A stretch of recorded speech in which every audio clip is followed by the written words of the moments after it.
I think that must mean, yes, it's recording.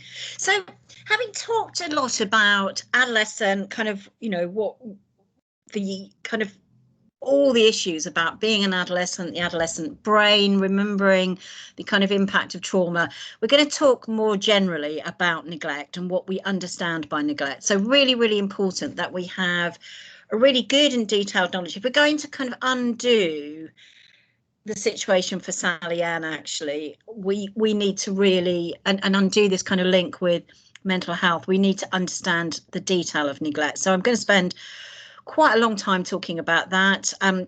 Some of the key factors, some of the kind of issues that I found in doing my serious case reviews, but also sort of towards the end, there is a child and adolescent neglect toolkit, an assessment framework, which I've written, which is about to be published in Leicestershire, Leicester and Rutland. It was published, but I've tweaked it to add in adolescent issues, and it's been going back and forth to the publishers. So it draws on what I'm going to tell you now about a really detailed understanding about neglect.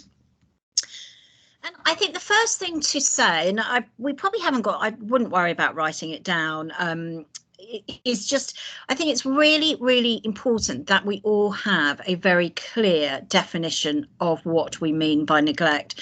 And what I find in my work is this huge amount of variation in what we think of as neglect and where our focus lies. And neglect is kind of very, very chaotic and harmful parenting. And if we don't bring an organised approach to it, we can tend to be a bit chaotic in our thinking about it as well. So neglect needs an organising framework, and that's why I've done the toolkit, is to help us kind of get our brain around what is quite a complex issue, actually, and which there is no one question about what is neglect, because there are several questions to be answering, and I'll come to that. So I think the first thing is just, I'm going to show you a couple of the national definitions. I guess one of the things to say is that one of the things that you'll find about when working with around child or adolescent neglect is that it engenders a huge amount of professional disagreements. And I'll say it at the end, but I'm going to say it at the beginning as well, because if we could resolve some of our professional disagreements, which come out of different understanding of the world, maybe come out of a different definition of neglect, come out from the different roles that we play, if we could kind of address it, some of these serious incidents that I end up reviewing would not happen. I'd be out of a job, basically. I could sit in the sun, you know, eat ice cream, drink champagne. That sounds good, doesn't it? Because professional disagreements are at the heart of why we get things wrong around working with neglect. And I want you to be thinking about that, because if you strongly disagree with another professional about a child's or young person's circumstances, we can get into thinking I'm right and they're wrong, or I'm wrong and they're right, as opposed to think neither of us have, if the disagreement is so profound, neither of us have understood this child or adolescent's circumstances, and we need to go back to the drawing board. We need to get everybody round a table to say, what's this all about? I know that's really easy for me to say because everybody's really, really busy, but genuinely, professional disagreements are about our collective brain trying to understand the complexities of children and adolescents' lives, and it's not easy. So first definition I'm just going to show you is the criminal offence, and it's just worth remembering that some neglect is a criminal offence and is under the Young Persons Act 1933, so pretty old, but it has been reinforced by the Crime and Disorder Act 2000. Sorry, I haven't got a slide. I need to add that slide in. So it's kind of where cruelty has been added. But the important thing I want to show you is that and it's a he because it's 1933 Act, but he has failed to take steps to procure it to be provided. And so for neglect to be seen as a criminal act, it has to be entirely intentional. Now, most of our work, will not be anywhere near the kind of criminal offence. Neglect will be, and we'll talk about cause as we go along, but sometimes children and adolescents experience harsh and critical, deliberately harmful neglectful parenting, which needs calling out. And so it's really, really important in the sort of 3% of cases that you're likely to come across that we think about the deliberateness of it. And that's because and there's no way of defining it. It's circumstances people come across. It's usually people like housing officers, or actually there's a delivery driver who just went to a home and witnessed horrendous living circumstances, children looking in an awful state, and a parent and a step parent behaving in cruel and harsh ways. And when challenged about it, and the delivery driver was very good, he challenged it. He was threatened with violence himself, and there was a sort of intentionality that made it possible to think the neglect was a criminal offence. And so final thing to say on this is I did a serious case review, because I always go back to my reviews, in a kind of another Midlands authority, where 4 children hadn't been very long known to services, but had experienced long-term neglect, which kind of had bubbled along under the surfaces for a school dealing with it. And the reason that they came to the attention of services was because the mum and stepdad came to school and said that they'd caught one of the children stealing food, and they wanted the police to be called. Now, the junior school called the police, the secondary school didn't, and made a referral to Children's Services, quite rightly recognising that this was of concern.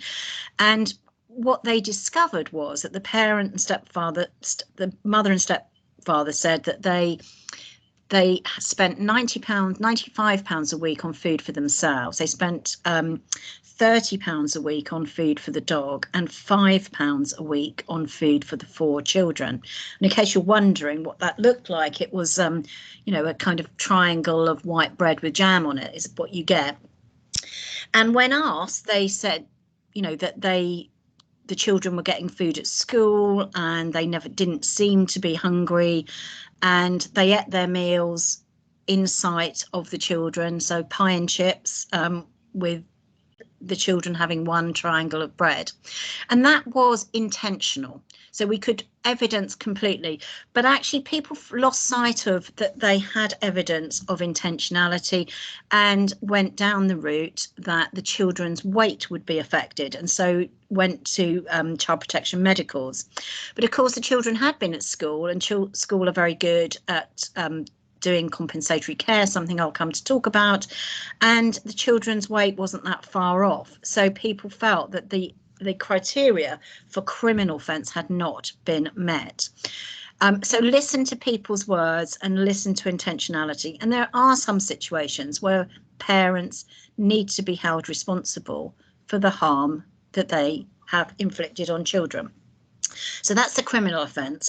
The civil definition is working together, and I'm going to use this definition to talk about 6 questions. So I'm not going to go through it, but I just wanted you to know it's there.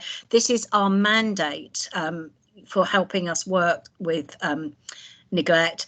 And adolescent neglect isn't defined in national guidance, but the Children's Society did a report called Troubled Teens, and they pick up some of the same things from working together, but they link it very much to exploitation, engagement with risky behaviours, substance misuse, sexually harmful behaviours, antisocial behaviour, county lines, gang membership. So that's really important that's added in there. Just to say that adolescent neglect either seems to be a cumulative impact from childhood, so you will see a long history of neglect, which kind of has culminates in children struggling to get into adolescence, or adolescent neglect doesn't have a history, but comes to a head with demands, attachment needs and autonomy of adolescence. So kind of there's two stories here. One is cumulative harm and one is suddenly neglecting children when there had been no previous concerns. Both are very serious actually, and both seem to be equally as harmful.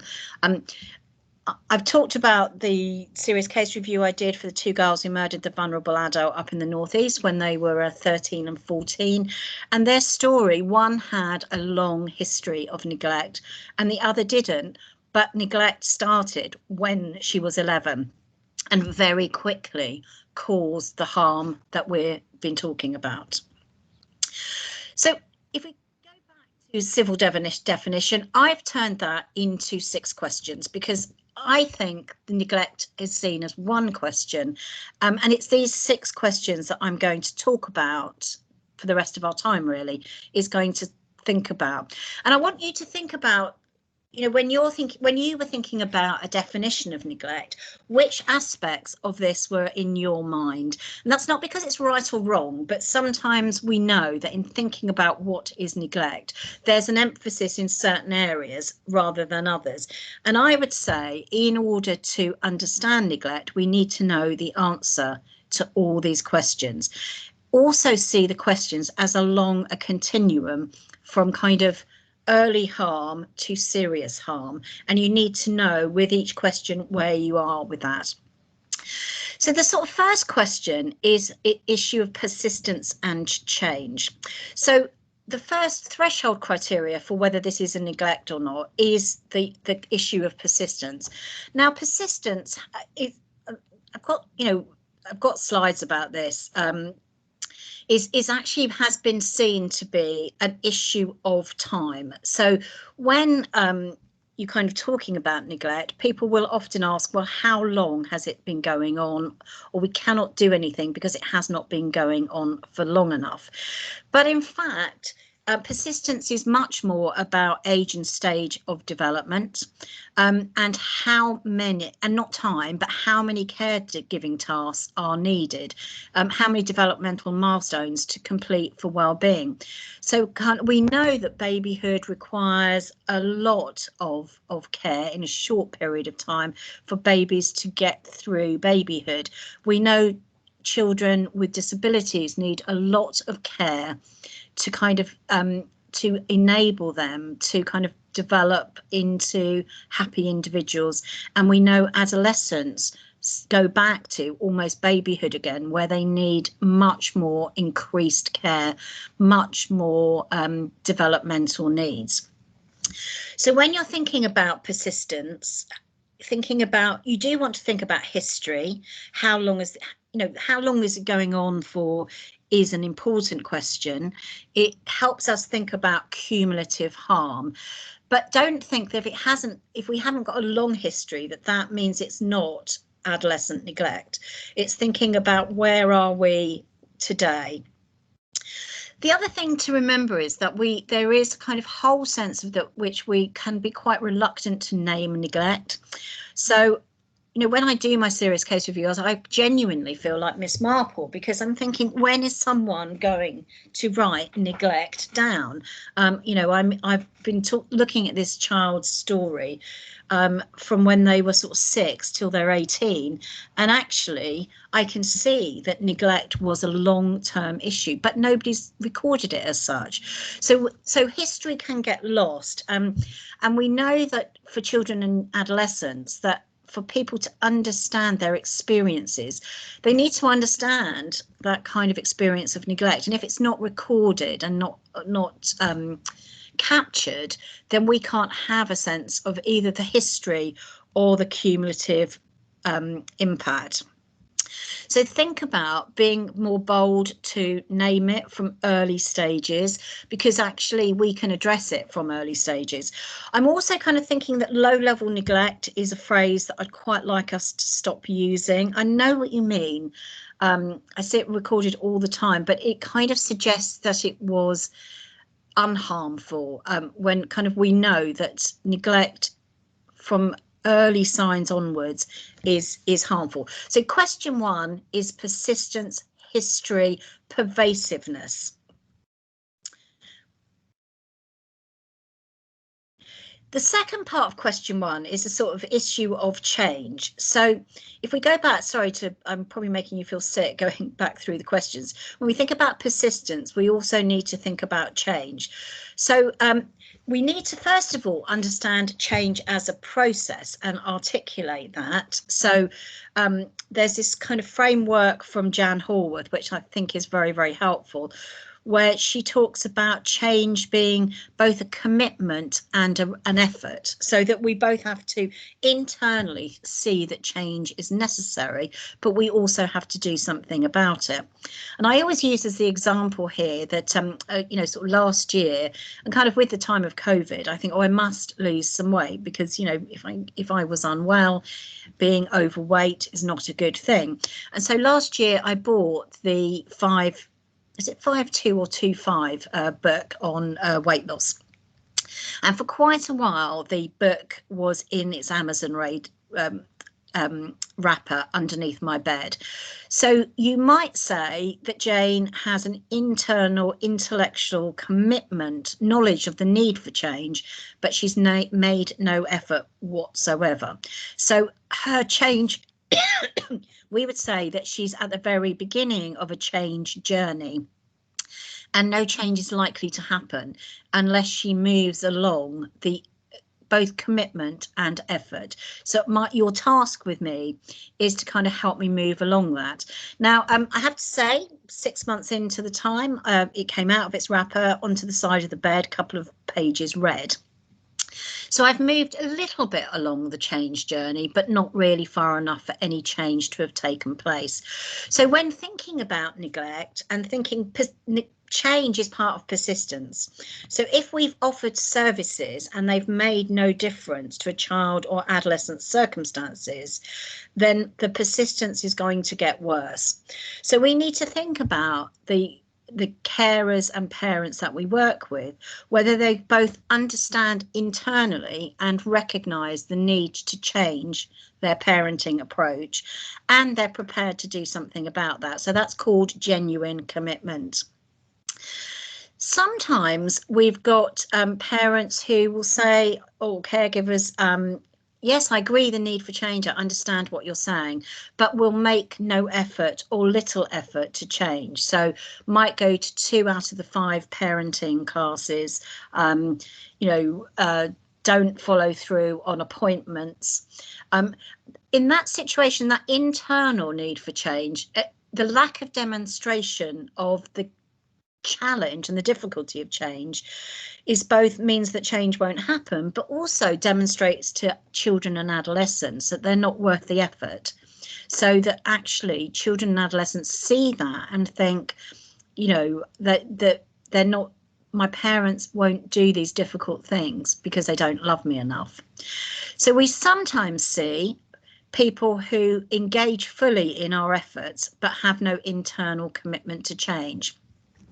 So the parents of the girls in Hartlepool who murdered the vulnerable adult, one of the sets of parents there absolutely refuted that they needed to do anything differently. They saw that their child was the problem, but they came along for the ride. They turned up to every appointment, but they engaged in no change effort, but they were there, and it looked like they were engaging, but in fact they never stated a internal commitment to change, and that meant change would not happen. So think about change being a process, remembering how difficult it is. Really, really important in neglect, in whatever setting you're in, that you need to have clear plans to see if change occurs right from the early stages. And they seem to be simple, not complex. So, you know, if you're working in a nursery and you're concerned about neglect, and that might look like baby coming in with their nappy rash not addressed and in a dirty nappy and without, you know, having all the same clothes that they came in yesterday, then your plan is to talk to the parent about it, articulate the need for things to be different, and to have those 2 bullet points. This is what we need to see, and then to review it in 3 months or 6 weeks to see if change has taken place. Because actually, if we don't kind of think about is change happening, the kind of neglect starts to become more ingrained, and the persistence and the cumulative harm kind of creeps along unnoticed. So think about, has the services that we've offered made a difference to the children or adolescents that we're working with? So attendance at a group is not good enough unless children or adolescents' outcomes start to look different. So the kind of engagement with something isn't the end of itself. It's the neglect and the neglectful caregiving that needs to change. I also see that there are 3 types, whether it's kind of simple early plans, early help plans, child in need plans, or child protection plans. There seems to be, with neglect, 3 different aspects of it, 3 different elements. So there are, the first thing is that there are plans. Part of the plan is about parents' caregiving, making a commitment to doing something differently, showing children and adolescents they can keep them in mind and put them first, and kind of, doing this really difficult thing of change. Second part of the plan is what I call Fix the Child, actually, but these are plans which are about children and adolescents to address their individual difficulties. So addressing the impact of neglect. So things like CAMS, or for adolescents, it may be attending groups, it might be drug and alcohol, it might be keep safe work. All of that needs to be understood as a recognition of harm, not a need to fix the child because there's something wrong with them. So we need to be really careful we get the balance right and recognise the possibility that we might be implying to them there is something wrong with them, as opposed to something not happening for them. And the third part of plans are those which are about compensatory care. So those are the things that we give to people, in terms of helping them with charities, or helping them to tidy up, or to get to appointments, or to, a whole range of things which enable families where neglect and poverty is an issue to kind of negotiate the world. Nothing absolutely wrong with compensatory care, but we just need to recognise that it's not a change activity. In fact, the only thing that is a change activity is plans about parents and caregivers making commitment to doing things differently. What I tend to find is that when I kind of review plans for neglect, that I see a lot of compensatory care, quite a lot of Fix the Child, and much less of what are the parents and caregivers being required to do differently. And then we tend to kind of add them all up together. And so if we've got kind of 6 compensatory care, 4 Fix the Child, 2 parents, so 12 elements. If 6 of those are working, or 7 of those are working, we tend to think, well, that's, change is occurring.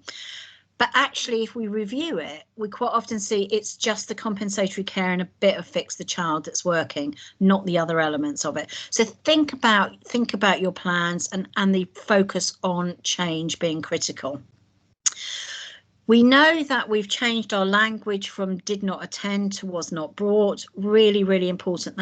With adolescents, I've changed that to was not enabled to attend. So of course, adolescents can get themselves to appointments, but they probably and generally need parents to help them with that journey. So really, really important that we're changing that recording. And the final thing about change is this issue of not engaged. So we quite often write about parents, carers not engaging with services. And I would say that doesn't recognise the sort of critical aspect of change in children and adolescents' lives. And what we actually means is that parents and caregivers did not engage in services designed to improve their child or adolescent circumstances. So let's be very clear about that. So that's question 2. Question 1. I'll come back to that. The question 2 is the type of neglect. So I've taken working together, and working together outlines 5 different areas, which is physical care, health, safety and supervision, love and care, stimulation and education.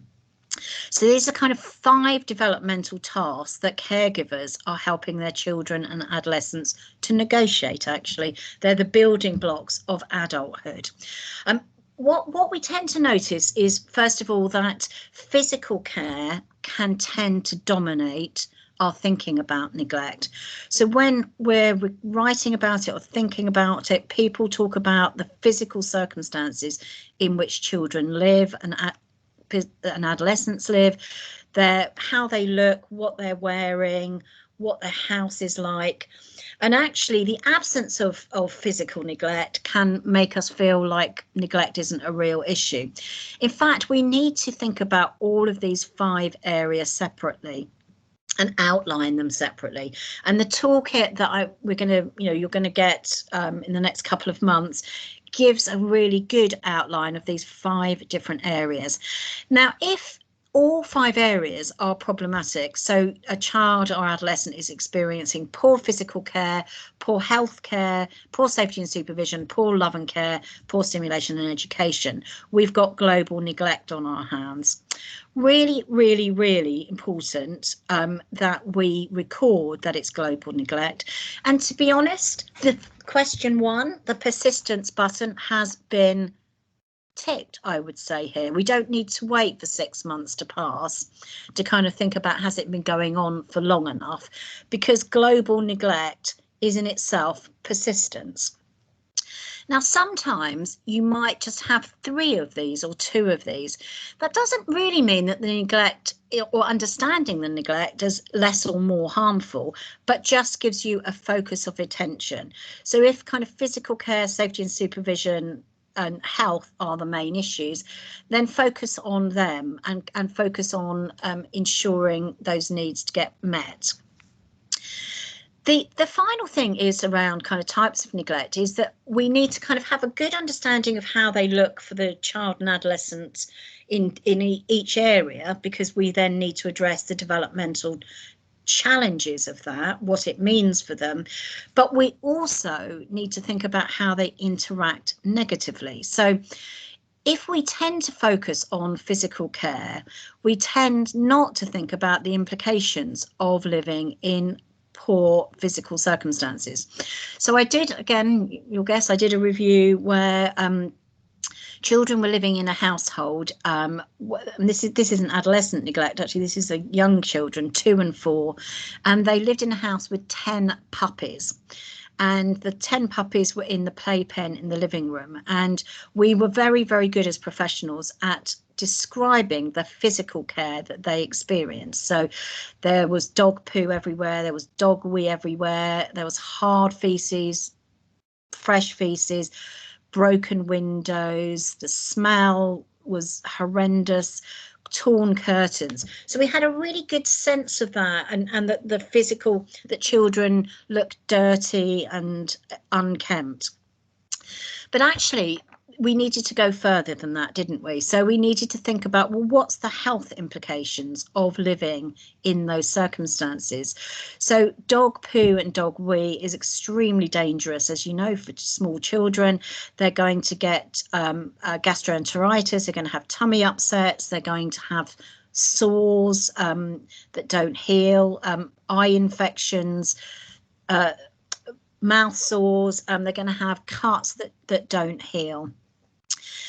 Living in those circumstances is very, for a 2 and 4-year-old, extreme problems for safety and supervision on a very, very basic level. Children can slip and hurt themselves. So what's the physical circumstances contributing to the safety and supervision? I'll go to stimulation and education and come back to love and care.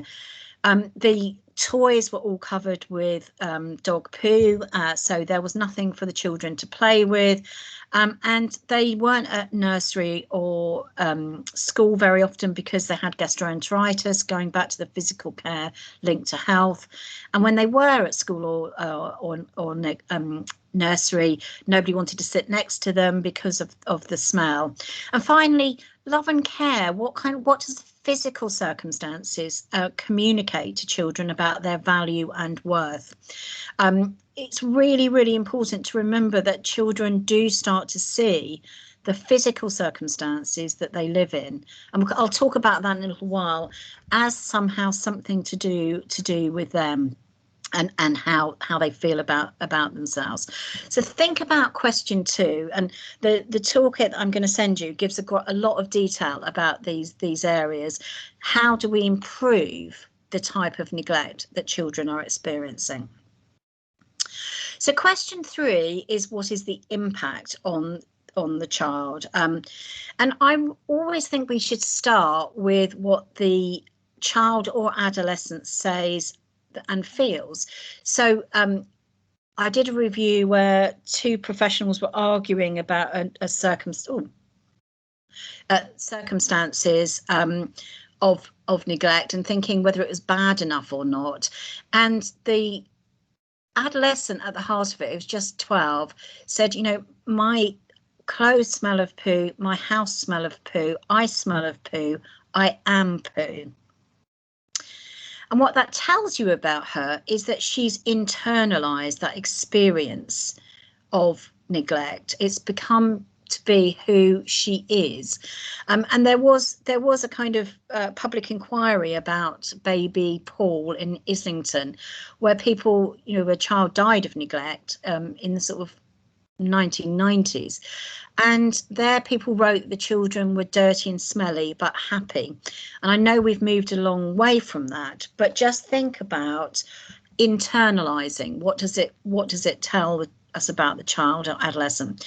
If that adolescent had said, my clothes smell of poo, my house smells of poo, I smell of poo, driving me crazy, I've been on at my family support worker to get the washing machine sorted out, I think that's different. It's not better, it's just different, in that the adolescent is still seeing the circumstances in which she lives as separate from her. Really, really important to think about the kind of short and long-term impact. So, you know, children who, I've done several reviews of neglect where dental needs were not met. So in the short term, if your dental needs are not met, you will be in constant pain. It will impact on your sleep. It will impact on your attendance at school, your ability to concentrate. And that will travel with you. But when you get into adulthood and your teeth are all rotten, you won't get a good job, because how you look will impact on how people view you. So there is a kind of a trajectory of these impacts. Same with obesity. Obesity and dental care really, really often not seen as kind of issues of neglect, but really, really important, because obesity also has short-term issues leading to long-term problems. I've just finished last year a review for a boy who died at 13 from obesity because of heart problems that could not be operated on. He'd been morbidly obese since he was 3, and with a parent who refused all offers of help. So think about the impact, and we're going to talk about child blame. I mean, this is just a sort of, I'm not going to go through all the different types of neglect. I think I've got just to say that the impact of neglect kind of casts a very, very long shadow into adulthood. So it starts in the womb, and really, really important for those of you, and I don't know who in the room is working with pregnant mums, but thinking about how parents respond when baby's in the womb, and kind of thinking about neglect of babies in the womb is really, really important. Babies need stability, and if domestic violence is being inflicted on a mother, they haven't got that stability. If someone is smoking, that unborn babies' health needs are not being recognised. If they're drinking, unborn babies' health needs are not being addressed. So thinking about helping people to kind of form a connection early on with between their behaviour and they're thinking about their child, and a relationship of love to their child is really, really important. And there's loads and loads of work going on around that. And then, you know, so we know that that for babies, there's early neglect has kind of neurological damage. The brain can be impacted. Really, really important just to think that that's not inevitable, because the impact on children and resilience and change can really change that. We've already talked about growth and medical issues. We've talked about and the acquisition of emotional understanding and emotional regulation, and all of the kind of behavioural problems, mental health difficulties. Children and adolescents neglected in their childhoods are 3 times more likely to suffer from depression into adulthood. So I've said twice here, but so maybe twice is the right one. But kind of links to teenage pregnancy, kind of targeted by adults who are domestically violent, antisocial behaviour, and of course prison is a really important long-term impact of that. I'm not going to go through these. I'm going to go to question 4. Oh, and I'm going to go back. Sorry, I'm really sorry to make you feel sick, but I'm just going to go to I think the other impact on the child or adolescence is this whole issue of help-seeking behaviour. So really, really important that we think about. So help-seeking behaviour is the sort of normal developmental process that we all learn as we grow up, to understand who we can ask for help, how we can ask for help when we're in difficulty. And that's what kind of keeps us going. And we'll all learn it differently. We'll all have a family cultural context which suggests, you know, who the right people, you know, whether you keep it in the family, whether you go to public services, are the police reliable, all of those things are kind of understood differently. But if you are a baby who's neglected, what we know is along this developmental continuum, children's help-seeking behaviour is rocked to its very core. Their help-seeking behaviour is completely challenged. So just think about if you're a baby and the way that you seek help is not verbal because you don't have any language. So if your nappy needs changing, you signal your need for help by crying, because of course not having your nappy change will leave you in constant pain. It's not uncomfortable, it is painful. And so you signal your need for change by crying, and what you hope to get is a kind of an adult who comes, meets your needs, addresses your help-seeking behaviour, but you also get a really important physical response. Someone's likely to pick you up, they're likely to talk to you, they're likely to coo at you, and actually that kind of help-seeking behaviour as an attachment relationship is being reinforced. But just imagine if you're a baby and that doesn't work.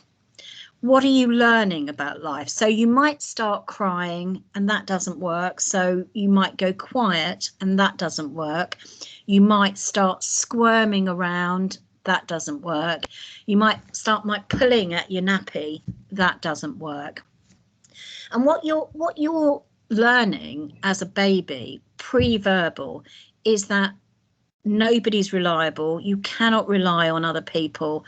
People don't look after you, don't help you, and your help-seeking behaviour becomes incredibly chaotic, actually, because you don't know what strategy is going to work. So then you see these babies going into children who go into school where they might have a tantrum, or they might sit very quietly at the back, or they might have behavioural problems. Those are adaptations to kind of getting people to notice their need for help, because they actually don't know how to do it. So remembering that when we're working with children and adolescents who are being neglected, have been neglected, remembering that they need help with the help-seeking behaviour. So I think every opportunity that a child or adolescent offers us when they talk to us about things that are worrying them really needs to be attended to. And what they need is for us to think about actions, consequences, repair. So children who ask us for help want to understand that what's going to happen about it. So they don't wonder whether they're going to get a child in need or a child protection plan. That's not an action to them. They want to know what's going to happen. What we tend to do if a child says, you know, my dad hit me, we tend to think about, you know, whether will that meet the threshold for children's services? Will the police get involved? And quite often the answer is no. And we go back to children and adolescents saying there's nothing we can do about it. They're unlikely in that situation to seek help again. Action could be that we just keep a special eye on them. We're going to check in on how they are next week. Consequences are that they need to know what's happened is wrong with them. It was wrong for them. So they need a kind of to understand that adults cannot harm them or their worries are legitimate. And the repair is someone says sorry to them about what happened. So just to give you a final example about that, I did I've got a review on at the moment, but I did a review where a little girl, 12-year-old came to school and she said her dad had hit her with a belt.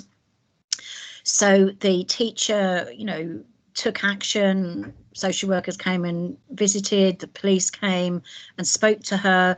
She went to a child protection medical. So she met lots of adults. Dad was talked to on the phone, said she was lying. Mum, living in a different home, said she was lying. Both of them weren't interviewed, but were kind of just, you know, and the outcome was that people felt it didn't meet the threshold for any action. They're already on an early help plan, so nothing happened. And the 12-year-old was left not knowing what action was going to be taken, or feeling that no action was going to be taken. So is unlikely to have asked for help again. She needed to know that the teacher was actually going to keep an eye on her, that they were going to come and talk to her about it again, to kind of think about how she's feeling, and that they believed her. So consequence is the moral framework, that it was right to ask for help. It was right to tell an adult something you were worried about. And then for someone to say, I'm sorry that that happened to you. And, you know, if I do nothing in my kind of career around neglect, is that I would have requirements for parents and caregivers to do some level of repair with their children and adolescents, to say sorry to them. You know, we do it all the time, that if we are parents or caregivers looking after adults, we get it wrong, but repair is a natural part of rebuilding relationships and recognizing our own role in it. So I'm wanting you to think about child blame here and actually being empathetic to the child, and we'll come back to that. So question 4 is, so we've done question 1, we've done question 2, question 3. Each one is quite complex. I want you to see that, and that we need to have an answer to it. We need to know where we are in the continuum of it and how we're going to address that particular question. So question 4 is about causal factors. These are absolutely a critical moment, that we need to understand what is driving the neglect. Why is this going on? So this might be a time to do a culturogram. It might be time to do a genogram. And if we don't understand why it's happening, it's almost impossible to stop it and create that change I talked about in question 1. Now, I'm sorry, this is quite a busy slide, but it's trying to illustrate what I think are the 4. So this is a little tool I use, which is the 4 boxes of what we think are the kind of main reasons why neglect happens. So in the kind of top left-hand corner, parents and caregivers may neglect children and adolescents because of their own past experiences. So they themselves may have received negative and hostile and critical parenting, and they may have experienced abuse in childhood. On the right hand corner is the present context. So it might be that the reason neglect is happening is because domestic abuse and violence is taking place. Parents have a learning disability. Parents have poor mental ill health, which is unmanaged and unmanageable. Parents have problematic drug and alcohol.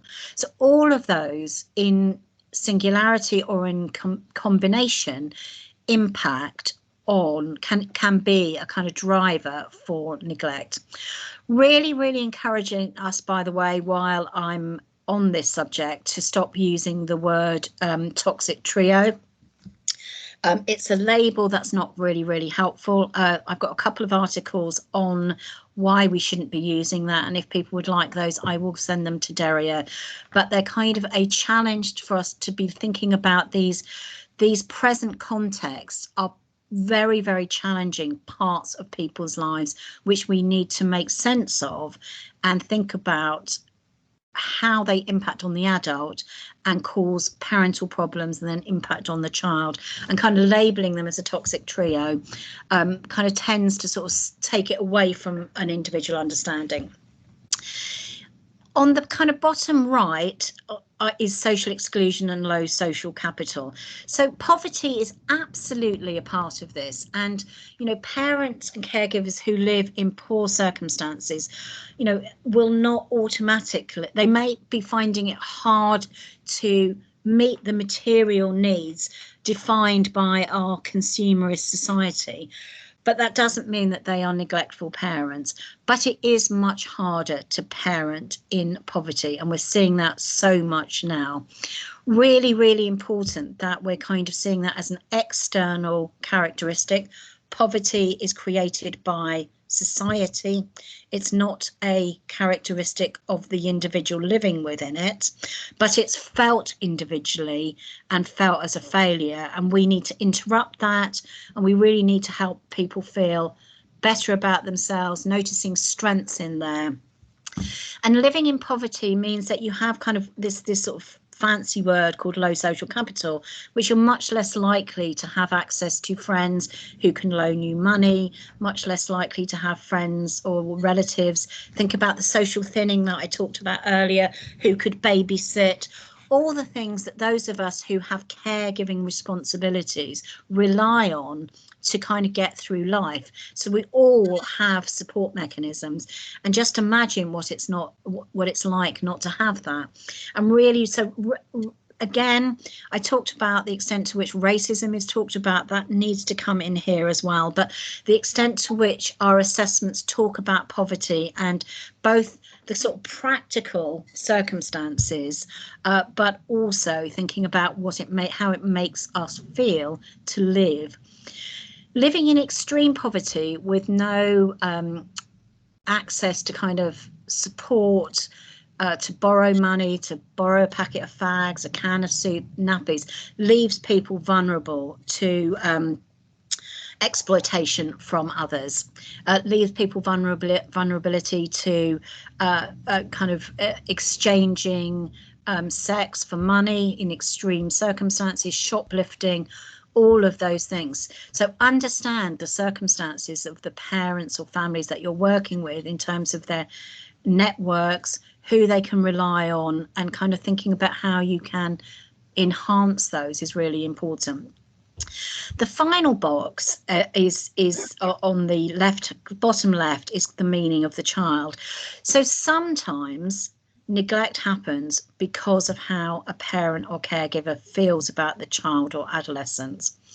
And this is actually this is a very serious box, because here neglect, all those other things may exist, but here children are scapegoated, they're subject to hatred, they're blame, and that can be caused by a child being reminded of rape, child conceived through rape, disability not accepted, ethnicity not accepted. And I call it kind of falling out of love with the child, really. So actually, when it's really, really sad to think a parent is has stopped loving a child, and thinks that the child is not deserving of care. And I'm going to come and talk about blame, but I've got a zero tolerance on parents being horrible to their children. And I always say, I'm sitting in Alex Whiffin's bedroom now, and you know, it is really, really annoying when Alex Whiffin, when she's here, she's gone back to university at the moment, but when she's here, she takes the last bag of cheese and onion crisps. But A, I would never call it stealing, and quite often that gets recorded. But B, I hope what you hear in my voice is kind of a kind of criticism and a kind of warmth at the same time. So really, really important that when we hear parents or caregivers being negative about children in their presence, we recognise the tone of it. We think about how to change it. We think about how to interrupt it, and stop not recording. So I see so often parents and caregivers in meetings will record, my adolescent is manipulative, she's a slag, she's attention seeking, out of control. And actually we tend to record those as facts, and actually we need to record them in inverted commas because they're just a view of someone else looking in at their child, and we need to have a view about whether that's what that makes the adolescent feel. So we can all find it really hard parenting adolescents, but we need to keep the kind of, you know, there's a quote from a really well-known psychologist which says someone's got to be crazy about the child. I may have put that in here somewhere, but that's what we need. We need someone to kind of still being crazy about the child. So think about causal factors. Now the boxes on the right and left with the arrows are intervention points. So when we're thinking about cause, it's really, really important that we're thinking about because we quite often have all of these factors present, and the more factors we have, the harder it is going to be to address the neglect, the kind of closer and stronger the intervention plan needs to be. But think about what's the primary and secondary cause. So if we think the sort of main reason that parents or caregivers are neglecting a child or adolescent is because of the impact of domestic abuse and violence on them, then our primary intervention needs to be around the domestic abuse and violence, because otherwise we're not going to change. So just sending people to groups or parenting programs, of course, which are always and often helpful, but if they don't address the primary problem, are unlikely to create change. And just finally, while we're kind of on these 5 areas of domestic abuse and violence, really, really important that we think about language around domestic abuse and violence, eradicating the within and between. So domestic violence within the family. We actually need to be clear who is the perpetrator and who's the survivor. And families aren't violent, adults are violent within those families. So again, without that analysis, it's quite hard to break the neglect.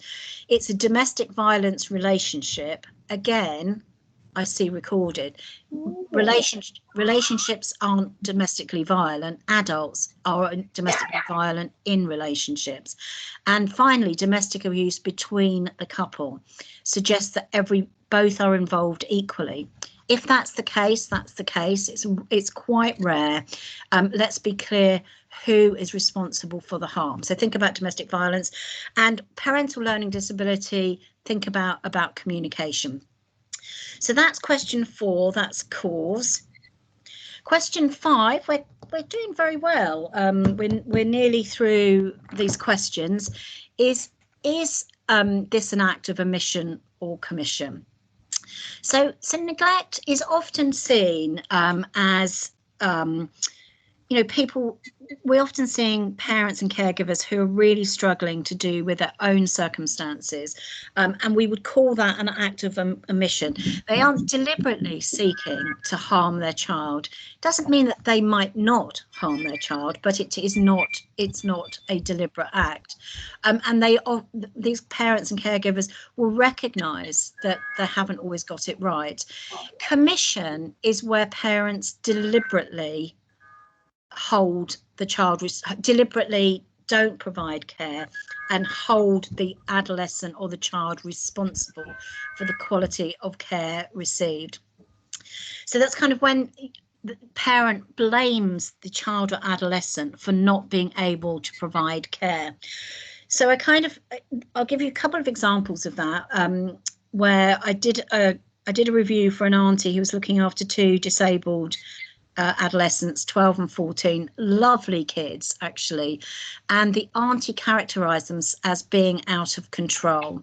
And actually professionals could have seen that these kids were absolutely lovely in school and their behaviour was not out of control, but the auntie continued blaming the child. So she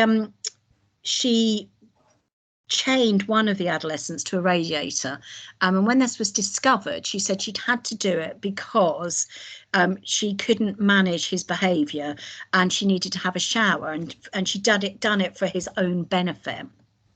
That was accepted as a view, and she was sent on a parenting class to manage his behaviour better. Well, of course, that was kind of misanalysis, because she's saying the reason that I did this harmful thing is because of the adolescent. It's his fault. But also she went on the parenting class and she came back and said, and she went to all the classes, she committed to it all. She said it was really good, really, really helpful. What a shame it wouldn't be helpful for my two kids, because they're so unmanageable. No parenting approach would be helpful. So that's an act of omission where the parent or caregiver holds their child responsible. I talked about the family where they were living with the 10 puppies in the living room, and the family support worker who went into that home and saw the horrendous circumstances that they were living in went up to the first floor bedroom, and the children's bedroom had just two sort of rough camping mats on the floor and a couple of rags, and the whole thing was absolutely filthy with black bin bags everywhere. And when Mum was asked why that was like that, she said the children had done it. So she said the children had brought the bin bags up and thrown them all over the floor, that she couldn't provide beds for them because they messed up the beds, they wet them. So she said, it's not my responsibility, it's the children's responsibility. I really want you to notice that level of blame. And just think about the kind of catch-22 or psychological trick for children and adolescents, that you don't get the love and care that you need, and the people responsible for that care saying it's your fault. There's something so unlovable about you. And that is what's causing this kind of long-term harm that we're talking about. So kind of challenging blame. The final thing on this, if we are noticing commission, when parents or caregivers will not accept any responsibility for their part in what's happening for their children, our services to them will not work. And it really doesn't matter how many services we throw at it, it will not change. Getting parents to understand their responsibilities and their attachment relationships to children is what's really, really important here. So that's question 5. Question 6 is, what is the neglect driving or enabling? So actually neglect and kind of the relationship of care that parents and caregivers have with their children, or the lack of it, lack of supervision, lack of kind of understanding that need to meet their needs. It enables sexual abuse and sexual exploitation to take part. It enables physical abuse to happen and emotional abuse.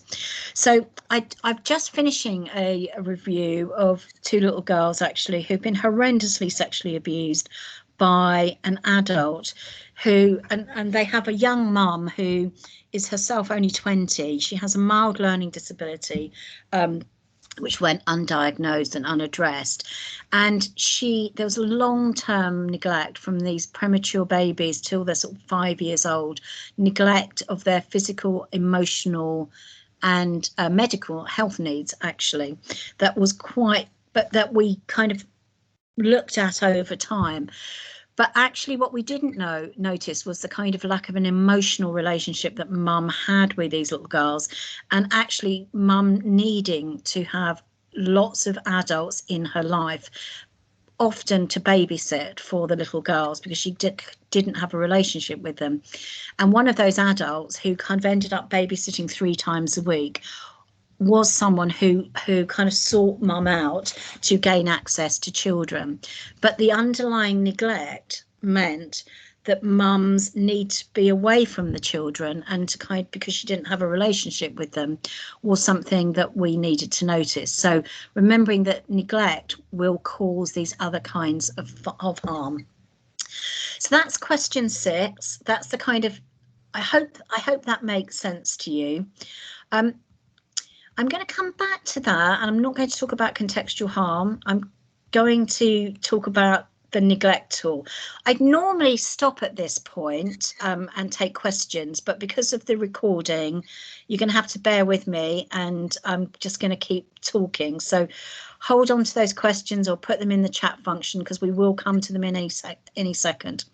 But, you know, that kind of those 6 questions, you know, if anything comes from attending this course, when you're working around child and adolescent neglect, I want you to think about, do I know the answer to those 6 questions?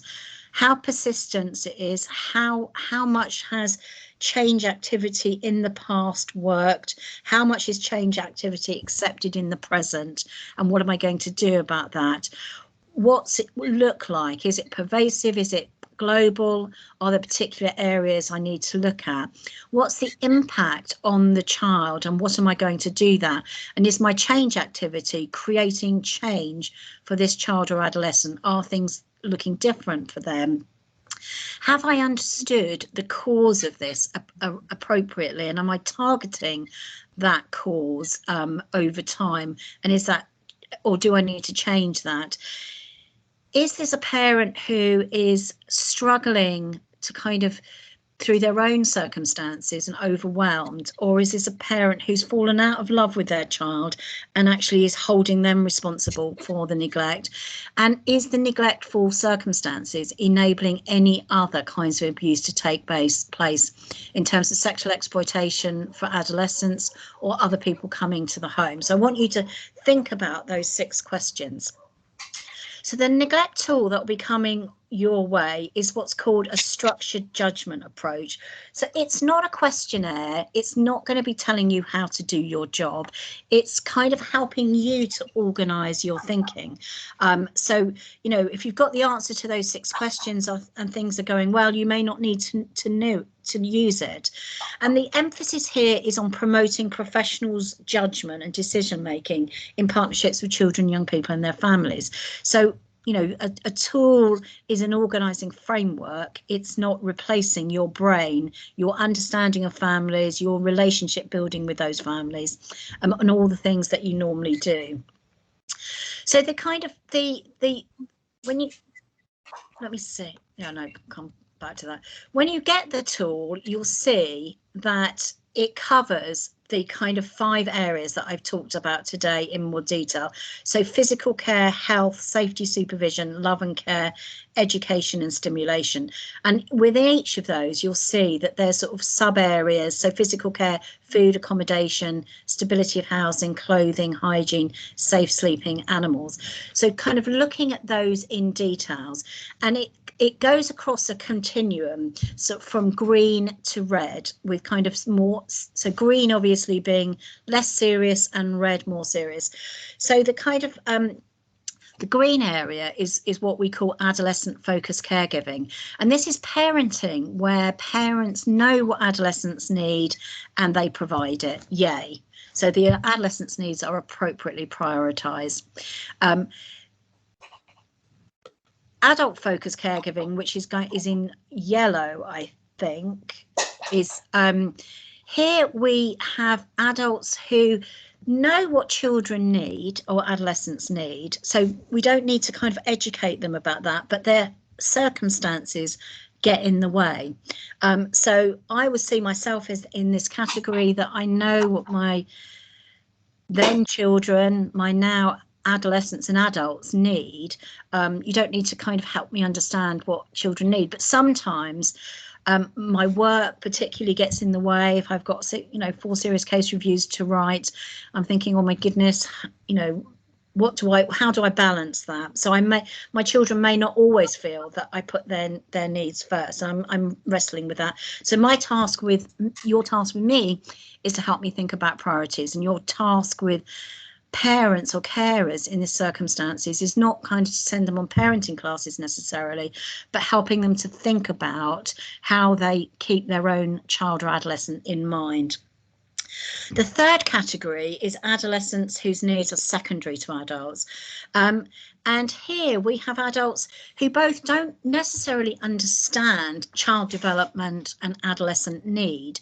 So actually don't really understand why we're talking about these concerns and why they're important, why sleep's important, why routine's important, why keeping the house in a reasonable state is important, why attending health appointments, medical appointments, dentist appointments, why that's important for the child, but also kind of prioritize their own needs and circumstances, and so don't make sure they happen. So in level 3, as I call it, here parents, caregivers, they need both educating kind of about why our teenagers and children need these things, but also help to kind of prioritize and be able to deliver on those things and support and relationships to be doing that. But in the red zone, you'll see on the tool when you get it, is adolescents' needs not considered, and we've got adolescents and children's needs not considered. And 1, 2 and 3 are kind of, we work with relationships and kind of building a relationship with families. Here we have level 4 is adolescents and children's needs are disregarded, and there's hostility and indifference to professional advice. So adolescents and children are blamed. As professionals, we're told it's their fault. If they were only different, things, that parents don't need to do anything. And actually, with parents and carers can disregard and see us as hostile because we're promoting and putting their children's needs before them. So here it's a very serious set of circumstances where we might need to take a more authoritative approach. Just so that you can see each subgroup. So if this is one is, so this is love and care, and this is attitude to adolescent. When you look at the toolkit, you'll get quite a lot of detail. Ignore the detail unless it is helpful. I have tried to describe both what we'd expect and hope to see, which is carer talking warmly about adolescent, able to praise and give appropriate emotional reward, down to carer speaks coldly and harshly about adolescent and does not provide any rewards or praise and is a ridiculing of the adolescent when others praise. In order to give you what people have told me in the past is they don't know quite how to articulate it or how to capture it. So these are here outlined in great detail as maybe something that you can use in your assessments if they chime with what you're seeing, but you may not need them. You may sort of just be using the categories, thinking that kind of the attitudes to adolescence and warmth and care is kind of not quite what we'd want to be. So that's the kind of neglect tool. I'm going to, I suppose, am I going to say something about contextual? I feel like it's really weird to be doing so much talking and not taking questions and dialogue, but I'm going to continue on. Just when we're talking about adolescence, I think I've talked quite a lot about the home actually and parental relationships, and just to kind of remind ourselves that that is a really important context both in the present and the past. But when we start thinking about sexual exploitation, criminal exploitation, radicalization, we need to start thinking more broadly about the kind of influence on the peer group and be mapping who peer groups are. Also thinking about school and neighbourhood. It was really, really interesting yesterday when I was talking to the social workers about this, someone called Megan, who's being reviewed because of horrendous sexual exploitation. They were talking about how a lot of young people who are care experience would meet up in the children's services offices in the centre of town and became a peer group, and actually that being causing a lot of problems, coming to see their social worker, seeing each other, lots of arguments, people going out with different people. And they were saying because of lockdown that hasn't happened, and they've seen a kind of lessening of the kind of peer group influence. So when we're kind of thinking about adolescent neglect, we kind of start with the adolescent and their needs. We move on to their home circumstances, both in the past and in the present. But we also need to think about the influence of the peer group. What's happening at school? Is school a safe place or a scary place or a dangerous place? And then the influence of the neighbourhood, and thinking about how those all coexist to create harm. So finally, what time is it? I'm just talking to myself now, so it's just about 1:15. I'm just going to kind of go through a couple of points that I've learned from doing my reviews. We've talked about adolescence, we've talked about neglect. I think the final thing is just to go through this, and then I'll kind of come back to you just because it's being recorded and pick up any questions. So I suppose working with neglect, I've called it children's safeguarding, is really complex. Working with the chaos of neglect is unsettling, and the chaos of children and families' lives does have an impact on us, and we all need the right support and structures to do our work well. And working with neglect can be parasite, can be depressing, we can feel a sense of helplessness, and that's why kind of really, really important to have support and talk to colleagues about our work, talk about how it's impacting on us, and supervision. Really, really important that we notice and challenge fixed thinking. I talked at the beginning about this, but particularly in the context of multi-agency disagreements. So kind of when we're dealing with difficult subjects, we kind of can adopt a fixed position of this is going on. So this is a case of physical chastisement, not a case of physical abuse, which is kind of family culturally contained, and find it really hard to take on other people's views that it's more targeted or it is physical abuse. So when I do serious case reviews, I really notice that people get into positions of fixed thinking and disregard information from other sources that disprove our hypothesis. The best thing we can do in children's safeguarding is to admit we might have got it wrong and to change our mind about things. We've convinced ourselves that we do not have time to meet and discuss children, which is an absolute catastrophe. So much wasted energy when approaches are not working and not thought through and reviewed. And I did the review for Becky Watts, who died in Bristol, the young woman who was killed by her brother, and Becky had 10 different professionals working with her.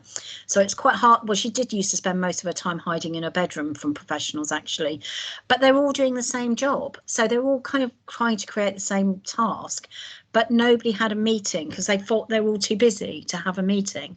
And actually what they didn't recognise was they were all duplicating each other's effort and none of them was succeeding. So too many people involved, all doing the same thing, very confusing for Becky, and they needed to have a meeting.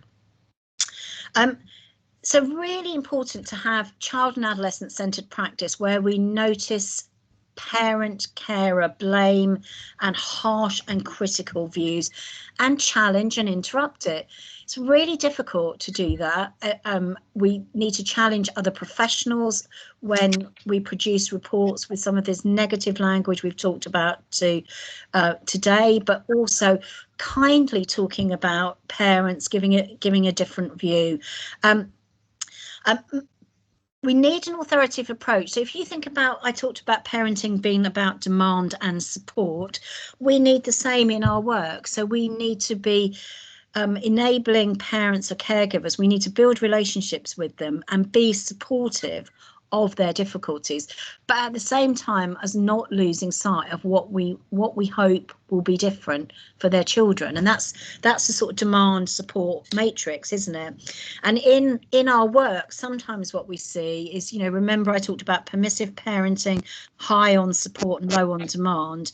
Quite often we can feel sorry for parents, you know, because their circumstances can be so difficult. And, you know, I'm a permissive parent, so I'm certainly going to be a permissive professional where I feel sorry for people and stop being demanding about what, you know, in an appropriate, caring way, what I want to see change. Sometimes we can be professionals who put loads of demands on parents and like the authoritarian group of parents, where we kind of put too many demands and not enough support. So, you know, child protection or child in need plans, which have 20 things that need to be done for a parent with 5 children. Let's get our demands and support appropriate. Beware of self-report. So really, really important. Just because somebody says something doesn't mean it's true. I see phrases travel. He bruises easily. He's got an underlying medical condition. He's always had ADHD. That's why his behaviour is so problematic. Becoming truth. And we always need to kind of beware of that. We've talked about adolescent blame. I think recognising adult trauma and the trauma related behaviour for what it is. And let's not try and think about fixing adolescents, children who've been neglected. Their behaviour is the impact of the abuse, not the problem to be solved. And really important that we separate out the two. Okay, thank you. I'm going to stop there. And I think we're going to stop the recording. Is that right, Daria?